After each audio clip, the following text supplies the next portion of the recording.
Hello and welcome to Magnetic Rise. I am your host, Cikizwa A, and this is the podcast where we uncover the real stories behind the scaling journeys of B2B companies. Today, I'm very honored to be joined by Eric Eden, a veteran marketer and entrepreneur with over 25 years of experience in B2B technology and marketing. But I won't get too deep into that. I'll let Eric tell us more about that himself. Eric, welcome to Magnetic Rise. It's absolutely fantastic to have you here. It's great to be here. Awesome. So, picking up from where I've already started, can you please start by telling us a bit about yourself, your background, and what you do? Absolutely. I'm a chief marketing officer for growth, technology, internet, software as a service companies over the last 25 years. It's true. You should know I'm very old, older than the internet, older than Google, much older than AI. But yet, it's been fun to watch all of these technologies evolve over the years. It's been fun to be part of the journey and the evolution that we've all been through. I think marketing has evolved massively over the years and is even moving faster and faster every year, I would say, in the changes. So it's a really fun thing for me to be part of. I've always worked for growth companies that are venture capital and private equity funded. So in working for these companies, the main thing is growth. And how do you get growth when everything is changing so dramatically? And that's what gets me excited every day, gets me out of bed. I've been lucky that I've been able to be a part of leadership teams at tech companies that have had over $8 billion in exits over the years. So I've had a lot of really good successes. I've learned a few things and excited to be sharing some of those today. I'm also very excited for this conversation. I'm interested to know, how did you get started in the field and what inspired you to pursue marketing as a career? I was actually a journalism major in college, and I wanted to write about technology. And right after I graduated, I did an internship, and the editor I worked for after I graduated gave me the best advice ever. He said, "You'll starve to death being a journalist. You should just go into marketing technology. Use your writing skills and storytelling skills that you've learned in college and go into marketing." And that was probably some of the best advice I've ever received. I mean, that's really what I wanted to do anyways, instead of just report on what other people are doing, to just do it myself.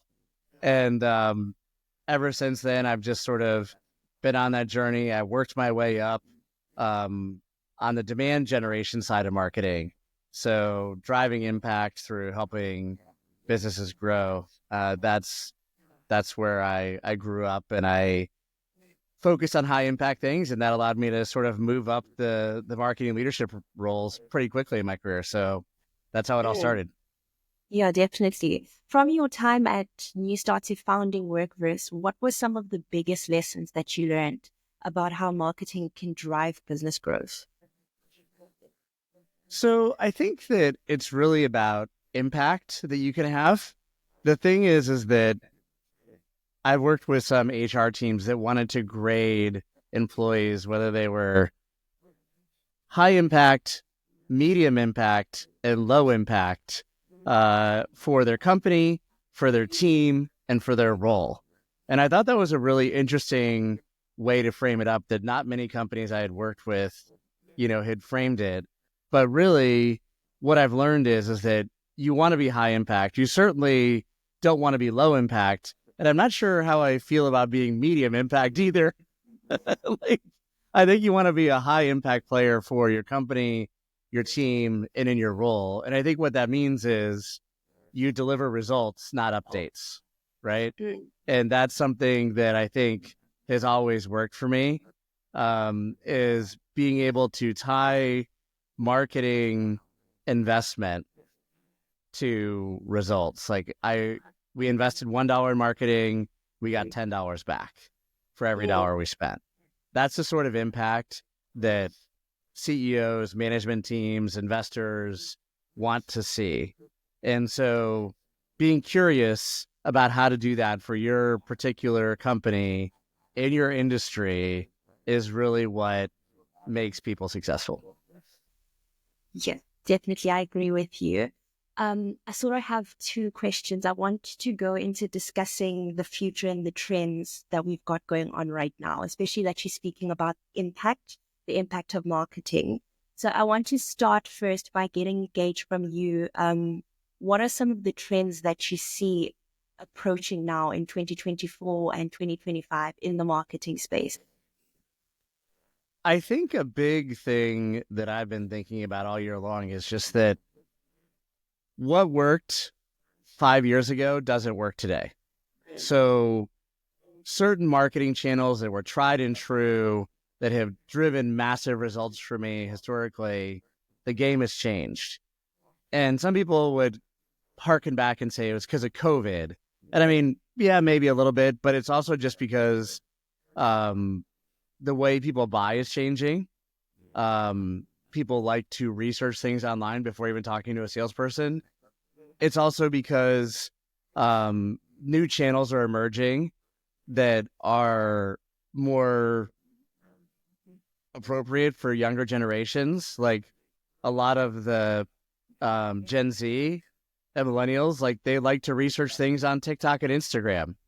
And that's like instead of searching for things on Google, right? So that's interesting. And I think that even some of the more tried and true channels like email marketing is difficult because a lot of messages now just go into junk email folders, even if it's not junk email. And so it's very hard to win it in certain channels like email marketing in 2024. And one more example is that I think the types of SEO that people have been doing, like put out 100 blog posts and you'll get a lot of organic traffic from Google, doesn't work the same ways that it did 5 years ago. So really what all this means is that marketers have to take a step back and say, okay, what is my modern, up-to-date view of how I mix my marketing across all these channels to have impact? Yeah. From what I've observed, it seems as though AI also has a very big role to play in quite a lot of companies' marketing strategies, especially if we look at something like SEO. So there are companies that can go onto AI, type out a prompt to say, provide me with a 300-word article or blog post that is SEO optimized for this specifically.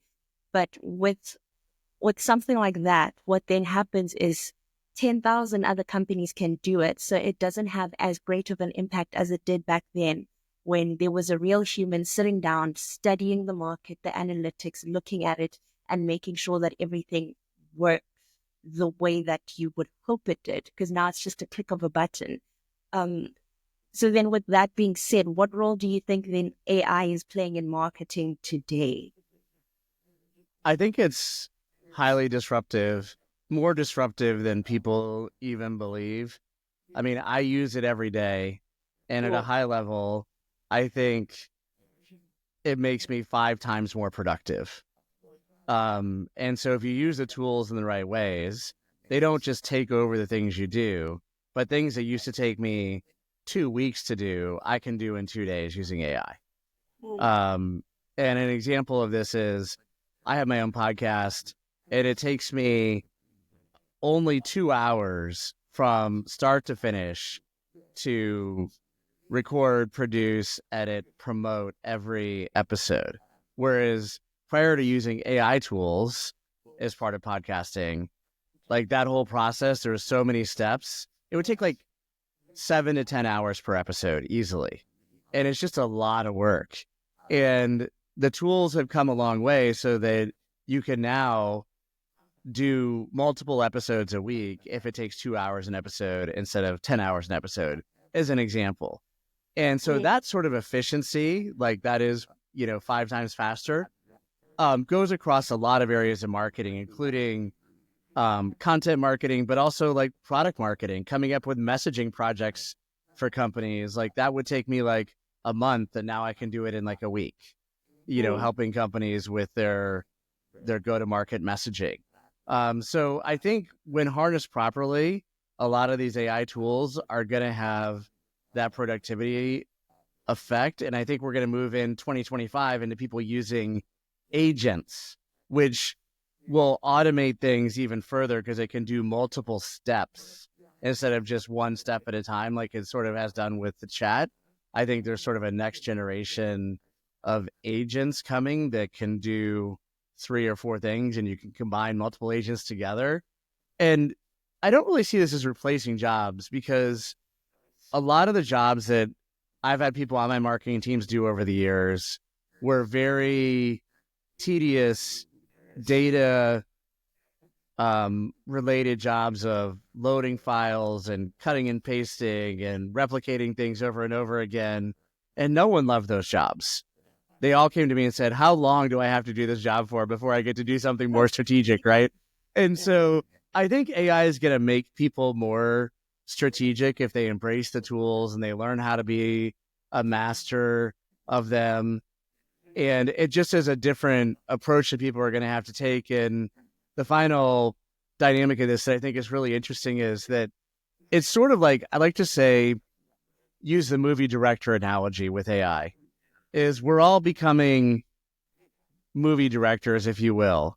And you have to give the best direction in terms of the script and the actors and the cinematography and the sound and the lighting. And there's all these things you have to consider to give great direction on. But if you give great direction across all of these dynamics as a marketer using AI tools, then you can do amazing things that would have been very time consuming, very expensive to do, prior to having some of these great AI tools. And I think the tools are going to get better and better and allow people to be better and better directors. So it's not about like the AI does it for you, because that's not how movie directing works. It's more that you have these powerful tools at your disposal. And if you use them the right way, they can do some amazing things. You don't want to try to use a hammer to eat spaghetti. So you have to use the tools in the right ways to get the right results. But if you can do that, I think, the things that marketers and brands can produce are going to be awesome.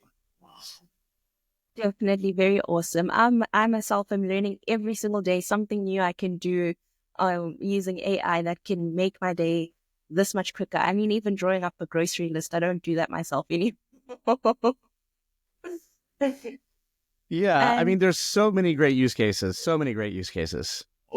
yeah, definitely. I agree with you. You touched on your podcast at the beginning of your statement. It's called the Remarkable Marketing Podcast, if I'm not mistaken. Correct. What does remarkable marketing mean to you, and how can businesses create campaigns that truly stand out? What the podcast is really about is that I bring on marketing leaders for every episode and interview them and ask them really one main question, which is, tell me about the best marketing that you've ever done. And the point of it is to hear inspiring stories. And then people are like, okay, how can I do something like that? And the reason I came up with that is because that's what I do in person at conferences and events when there's other chief marketing officers there. I'm like, tell me what you've done this year that is the thing that's the best. Because like 99% of stuff is not that great. I'm just interested in like what was really successful, and maybe I should do that. And that's how I get like great ideas. That's how I get inspired. And when you sort of boil it down like that, that's actually what I ask people when I've interviewed them for a marketing job over the years. Like someone would come in to interview for a marketing director role.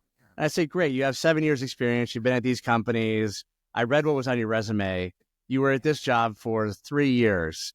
Tell me, what are the 1 or 2 things you've done at that job as a marketer that you're the most proud of? And if they couldn't say anything that's really impressive, then why would I hire them, right? If they didn't do anything impressive there, they're not going to do anything impressive for me. And so I think that's how people have to think about things that they're executing on is, does this have the potential to be amazing, remarkable, memorable. And if you're just working on a bunch of sort of routine stuff that nobody really cares about, then I think we all know that it's not going to be high impact. And so that's sort of the inspiration that, I like to bring out in my show. I've interviewed like 200 marketing leaders. It is fascinating because there's so many areas of marketing across all the different channels and tactics and types of programs people will run. People are very creative and they come up with all kinds of really interesting, different ideas that I've never thought of that you can do to grow a business. And everything doesn't make sense for every business, but as a curious marketer, I think this is really fascinating. And I think that's the one thing in marketing that is the most important, is if you're curious and you're willing to try new things and experiment and learn. If you can do that, then you'll figure out what channels will work, what'll be able to drive the business for your company. Can I take your own script and flip it now and ask you the question that you like to ask people? What is the greatest marketing thing that you've done? So I'm lucky. I have over my long history of the last 25 years, I've worked at growth companies that have had a lot of money to invest in marketing. And so I've gotten to do so many amazing things. It's hard for me to choose, but I'll give, what one or two is. I think using in-person events to drive businesses is probably one of the ones that I'm most proud of.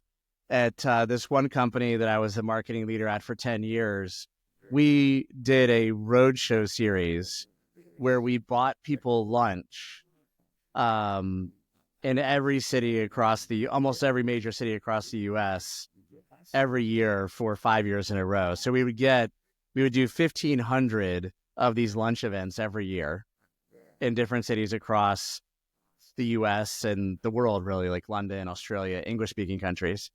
And we would invite 50 to 100 business leaders and marketers in. We would buy them lunch, and we would talk to them about event marketing and our software for an hour. And we would get 40, 50,000 people a year to come have lunch with us. And, that's how we won the majority of our business. It was amazing, the power of buying people a steak lunch. I never realized that people give you their time in exchange for a steak lunch. And so getting in front of 40, 50,000 people a year doing that with in-person events, it was much different than on a webinar where people are like half paying attention and they're on their phone. They're not really listening to what you're saying. Like their camera isn't on. You know what I'm talking about. It's not really as impactful as like when you're there in person. You can really bring it home to people. And on top of that, what we did at the same company is we built up a user conference, a customer conference that was very thought leadership oriented, that we got thousands of people to come to the annual customer conference in person for a week. And that was really amazing because then you're really getting to spend a lot of time with people. And so, that sort of motion, that wasn't the only thing we did at that company, but it was probably one of the most highest impact. But when I talked at the beginning of the episode about, can you do things that are high impact? That just got us in front of a lot of people. And the sales team was then able to close a lot of those people because they were a good sales team. And so I just use that example of impact because it's about getting out there. It's about having a great message. It's about the teamwork with your sales team and being able to help them in all the things they need to convert once you get in front of people. And that's the sort of things that people need to think about. It doesn't always make sense for it to be like a roadshow of in-person events, like I said. Some people do that via online advertising. I've worked for other companies where we've spent $10 million a year on Google. And that is just a crazy amount of money to spend on Google pay-per-click, but it drove like 40% of the business for the company, people filling out forms. And I think, if you're going to spend that much money, if you can tie it back and say, yeah, but it drove 30% of our revenue this year, that's pretty impactful, right? So those are the examples I give of some of the best marketing things that I've done that have been high impact, where when the management team and the investors of the company looked at it, they were like, wow, this is just unbelievable. I can't believe we were able to scale this. I can't believe we were able to grow to double our company every year for, years in a row. Like it was not normal. It was so high impact. And that's, I think, what people need to strive for. Yeah, and what I find really interesting is that the concept of having lunch with someone is a very simple concept, but the way you executed it was quite unconventional, and that's what worked for you then to have that high impact. Yeah. And I mean, a lot of the marketing was, how do we get 50 people to show up for each lunch? And our tactic there was, and this was over 10 years ago, so email marketing was a lot easier. We sent out email invites and we said, lunch ? Was the subject line. And that really worked 10 years ago. And we would say, I want to buy you a steak lunch. And we'll talk about these thought leadership topics. And it really was a sales pitch, but we did have thought leadership in there and we did buy them a steak lunch.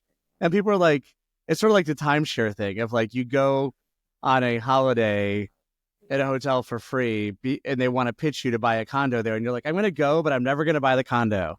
And people would do the same thing. They're like, I'm going to go to the steak lunch, but I'm never going to buy their software. But some percentage of people, we would inspire them when they got there with our presentation and our charisma and our product. And, that was the biggest way we won customers. And so I think finding what that is for your business is the challenge for most marketers. Like, what you need to do for every business is bespoke or different. And that's what I really spend a lot of time helping people think through. It's different in B2C and B2B. It's different within B2B, within certain verticals, industries, because the people buying from you have different habits. Like, some of them would never go to an in-person lunch. Some of them would never attend a webinar. Some of them prefer to get all their information from TikTok. It's very bizarre.